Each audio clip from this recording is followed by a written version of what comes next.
చంద్రబాబు నాయుడు ప్రస్తుతం ముఖ్యమంత్రి వర్యులు అబద్ధాలు ఆడడంలో ప్రపంచంలో ఈయనని మించిన నిపుణుడు ఎవడు ఉండడు. ప్రతిసారి అబద్ధాలు ఆడి పదవిలోకి రావడము, వచ్చిన తర్వాత ప్రజలకు ఎన్నుపోటు పొడవడం తప్ప ఇతనికి రెండో ఆలోచనే లేదు. జగన్ గారు వచ్చిన తర్వాత 6 సార్లు 7 సార్లు విద్యుత్ ఛార్జీలు పెంచి ప్రజలను నడ్డి ఎరగొట్టినాడు. నేను వచ్చిన తర్వాత సమీక్షించి 35% విద్యుత్ ఛార్జీలు తగ్గిస్తానని ఒప్పుకున్న వ్యక్తి, ప్రమాణం చేసిన వ్యక్తి, వయసుకు మించిన అబద్ధాలు ఆడే వ్యక్తి ప్రజలను వెన్నుపోటు పొడవడం అంటే ఇటువంటిదే ఉంటుంది. వెన్నుపోటుదారుడు అంటే మిమ్మల్ని మించిన వెన్నుపోటుదారుడు ఈ ప్రపంచంలోనే లేడని అందరు చెప్తారు. ఇప్పుడు ఆంధ్రప్రదేశ్ ప్రజలకు ఇది 4వసారి నువ్వు వెన్నుపోటు పొడిచావు. ఎందుకంటే రామారావు గారి దగ్గర నుండి పదవి లాక్కున్నప్పటి నుండి నువ్వు ఎన్నిసార్లు విద్యుత్ ఛార్జీలు పెంచావు.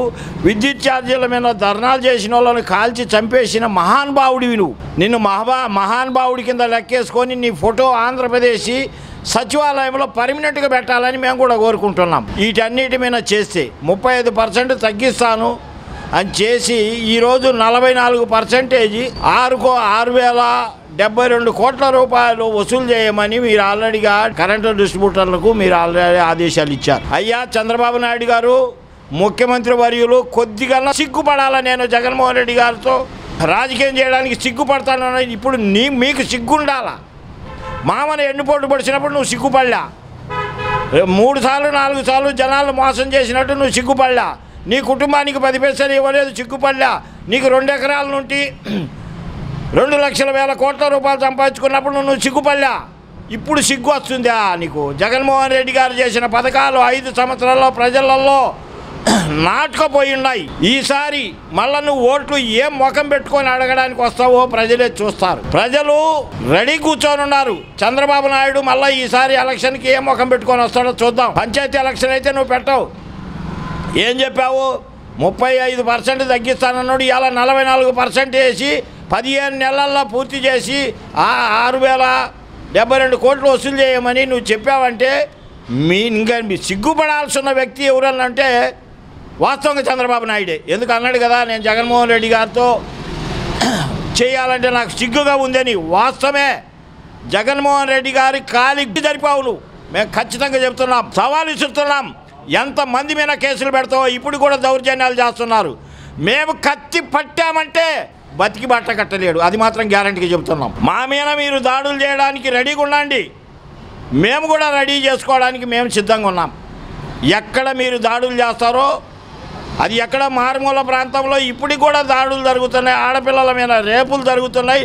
74 రేపుల కేసులు, 7 మంది ఆడపిల్లలు చనిపోతే 5గురు ఆత్మహత్యలు చేసుకుంటే మీకు ఏమన్నా ఆవగింజంత విశ్వాసం ఉందా? నీ గ్రామగాడికి కానీ నేను ఎరగదీస్తాను, పొడి చేస్తాను, చీల్చేస్తాను అన్నాడు. సనాతన ధర్మం అంట. అరే సనాతన ధర్మం గురించి నువ్వే చెప్పాలనా ఆంధ్రప్రదేశ్ ప్రజలకు? నువ్వు చెప్తే మేము వినాలి. సినీపకంగా అందరినీ పిచ్చోళ్ళని చేశావు. ఇప్పుడు ప్రజలు ఎన్నుపోటు పొడవడానికి నువ్వు చంద్రబాబు నాయుడు డోలి కట్టుకొని తిరుగుతున్నారు. తిరగండి, ఎన్ని రోజులు తిరుగుతారో.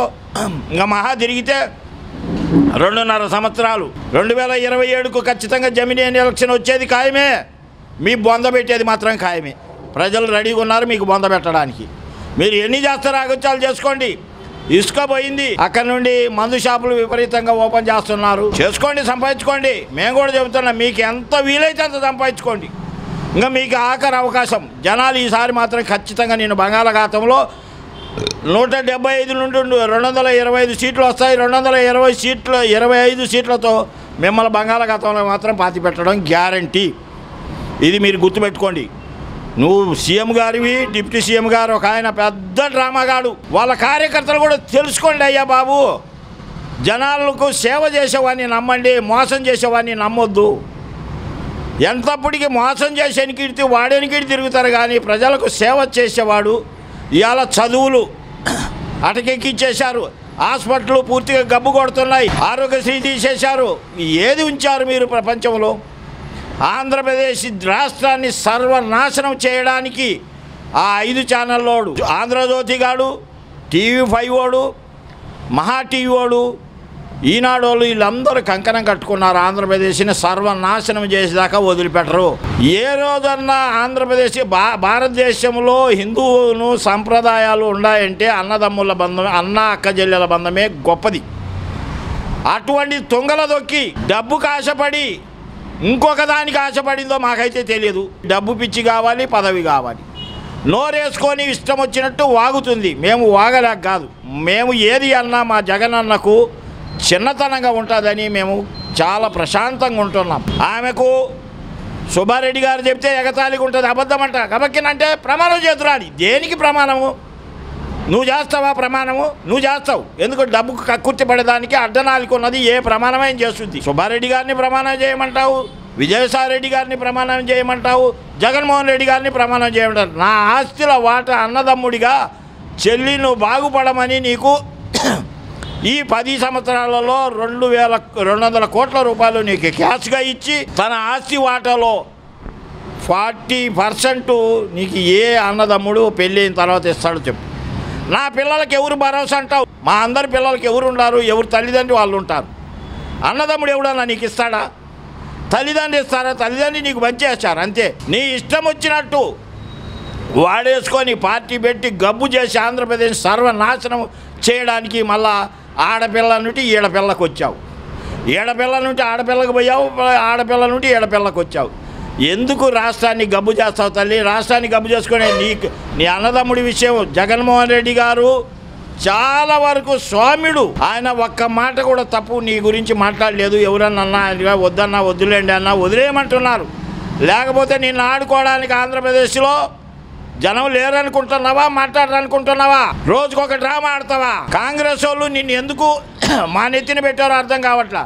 రాహుల్ గాంధీ గారికి కూడా చెప్తాం, ఇటువంటి అమ్మాయిని పిసిసి అధ్యక్షుడి నుండి ఇమీడియట్గా సస్పెండ్ చేసి ఆయన రోడ్డుకి ఏడ్చమని చెప్తాం. మేము మాకు కూడా తెలుసు, పిసిసి అధ్యక్షురాలిగా ఈ అమ్మాయిని ఇమీడియట్గా తప్పించేసి రోడ్డు బాలు చేయమని అడుగుతాం. నీకుండా కాంగ్రెస్ కొరిగేది ఏమీ లేదు, ఉన్నది మొత్తం సంకనాకి ఇచ్చేసావు.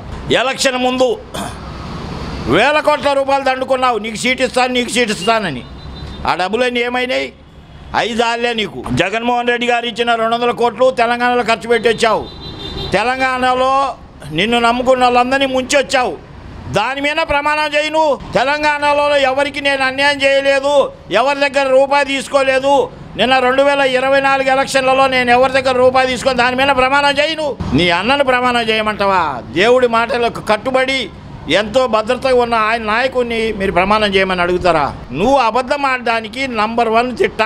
చంద్రబాబు నాయుడు తర్వాత నీ పేరే అబద్ధంలో రాసుకోవాలి. మేము ఆంధ్రప్రదేశ్ని మీలాంటి వాళ్ళు దరిద్రులు సర్వనాశనం చేసిపోయారు. రాజశేఖర రెడ్డికి చెడ్డ పేరు తెస్తున్నావు శర్మిల. నువ్వు ఇకనైనా మానుకొని నీ కుటుంబ పరంగా ఏదైనా చేసుకొని బతుకు.